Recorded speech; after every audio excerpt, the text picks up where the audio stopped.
Absolutely massive spoilers ahead for Dandadan Season 1. I know, I'm a bit late to the party on this one, but I was eventually able to catch Dandadan while I was babysitting my grandma. And let me tell you, just wow. I can't tell you I'm surprised that I enjoy the show with a old lady spirit that steals people's balls and an entire alien race that steals penises, but I am surprised at just how deep and emotional the show gets. Also, the opening is really amazing. I'm sure everyone's already heard it already. It is just fantastic. I might even make a TikTok of me dancing to it. If this video gets 100 likes, I will make a short where I dance to the Dandadan theme. Let's make it happen, baby. Anyways, an episode that really stuck with me and made me want to even talk about this to begin with is episode 7, and I'm sure there's probably a ton of video essays on this already,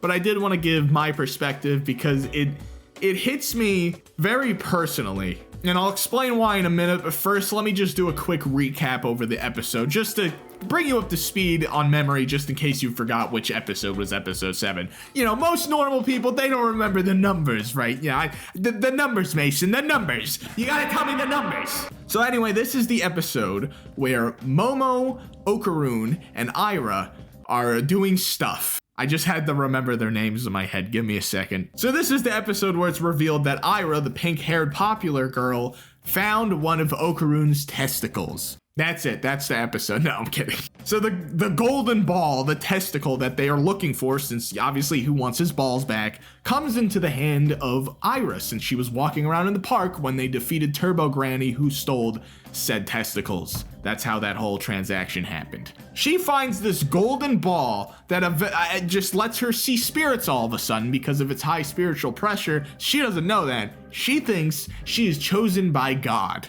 God has chosen Ira to exorcise the evil spirits of this world, giving her this gift which allows her to see the demons among us. Only this comes as a double-edged sword because now she can see demons. Also, it's not a gift from God, it's this poor dude's testicle, but also demons, yokai, can see her. And you don't want that as a normal human being with no yokai powers or psychic powers at all. I said powers twice. That's 3 times. Ira starts noticing this red-dressed woman in the distance getting closer and closer and closer to her throughout the school day. But she writes it off as a Momo using one of her demon spies. This comes to a climax when Ira and her friends corner Momo in a shed after luring her there, and a confrontation happens which triggers the yokai that was watching Ira the entire time to pounce onto Momo and then grab Ira, begging her to call her mommy.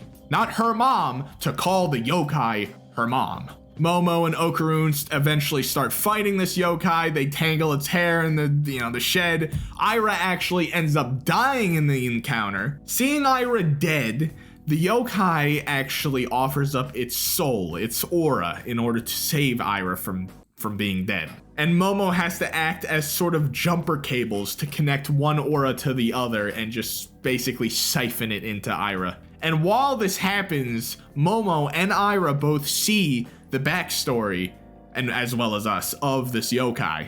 And this is where the tears start flying.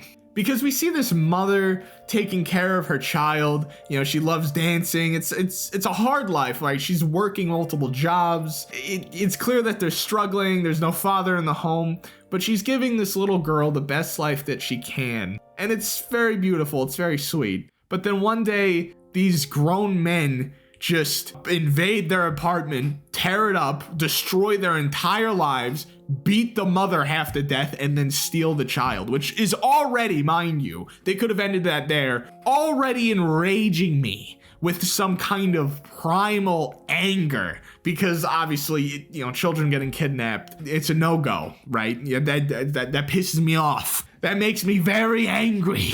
I want to do very bad things to those people who did that to that little girl. But not only that happens, it keeps going. Drunk on adrenaline, the mother runs out of the apartment during a raining night, chasing after the car that has her little kid. She's covered in glass, she's bleeding, coughing up blood. She's not gonna make it, and she doesn't. And we see her with her last breath reach out to just try and get her little girl that she's never gonna see again. And God knows what the little girl went through. That's the worst part. That why did they kidnap her? I don't even want to know. I don't. But after seeing this flashback, we see that Momo and Ira are both very justifiably upset, crying, very sad. And the yokai is fading away because she just lost her aura. And Turbo Granny mentions that she's not going anywhere. She is going to go to the void because she is dying with regrets. She's dying with nobody who loves her. She will not enjoy eternity at peace. She will become nothing. It will be like she never existed. And then we get to hear the mother's regrets, which I will play now because if I'm being honest, I can't repeat the words. I will start crying. Hell, I kind of did while recording this. This is like my third take. So I'm just gonna let the footage speak for itself. And yes, I watched the English dub. Okay, I'm sorry. I wish I could have bought more pretty dresses for you. I wish I spent more time with you. I should have played with you much more than I did. I should have been a better mom. If you were someone else's daughter, you would have been so much happier. With me, you were miserable. So after hearing those soul-crushing words, Ira runs over, hugs the yokai, tells her she loves her and that she's a great mom, and that I love you, mommy, stuff like that, to make her feel better, obviously. And she gives her love. She gives her a reason to not regret anymore. She tells her she gave her daughter a fantastic life. She moves on to a kinder world. That's what she wishes for her, and that's where she goes. Happy-ish ending. But now that we got that out of the way, I want to explain why I actually even am making this video to begin with. So that last thing, her sharing her regrets about how she wishes she could have given her daughter more. She wishes she could have bought her more stuff. How she wishes she was someone else's daughter because she clearly wasn't good enough. These are all things that I've heard my own parents say. My mother wasn't in the exact same situation, obviously. Me and my little brother were never kidnapped, but she was put in a very hard pickle. And that sentiment of feeling like you're not good enough. I'm sorry. Give me a second. That sentiment really resonates with me.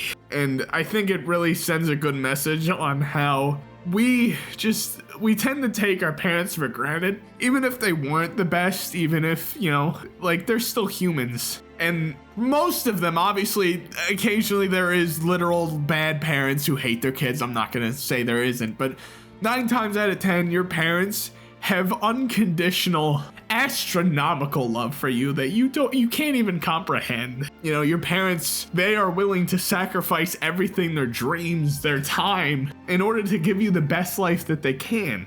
And that, you can see me right now. I'm done. I can't even think anymore. This has been a disaster. They're making me tear up, making me bawl. And it's crazy that it's coming from the same show, the same episode where they're trying to get this guy's testicle back because a ghost turned it into a golden ball. And yet it's still able to tackle such a uncomfortable, serious topic, deep topic, that so well without it actually really hurting the message in any way. And that's why I think Dandadan is a fantastic show that if you haven't watched it, you really should. It is able to capture these uncomfortable scenarios and situations and just themes so well, either comedically or seriously on a dime, and it does it to perfection. I don't know what else to say, to be honest. It made me cry so much. Tell your parents you love them if they're still alive.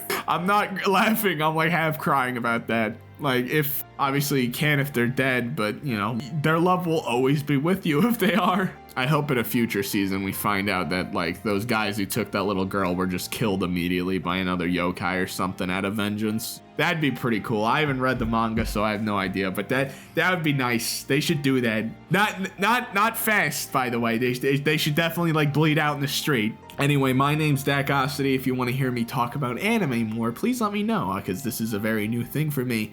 I should probably make a script or something for this, but you know, whatever. Been watching Solo Leveling. I'm probably going to rewatch the first season too and make a whole video about that. I love Code Geass. I love a ton of other anime, so just, you know, show me some ideas, and if you want me to talk about some in the comments, I'll look through it and think about it. Anyway, love you guys.